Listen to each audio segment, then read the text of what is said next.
Test, test, test. This is Miss Photo coming to you. Just checking out this webcam. So I made a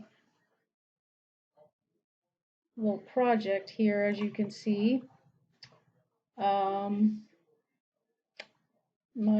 attempt at humor during these distance learning days.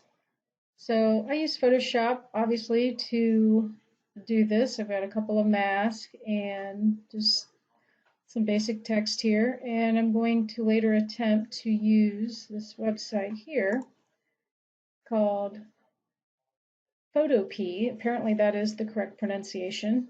Some people want to call it Photopea.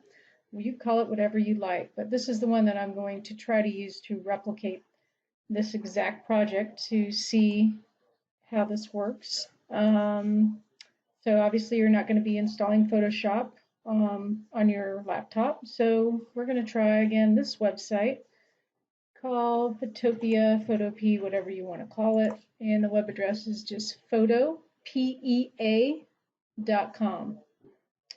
So we'll check back in another time and see how this goes.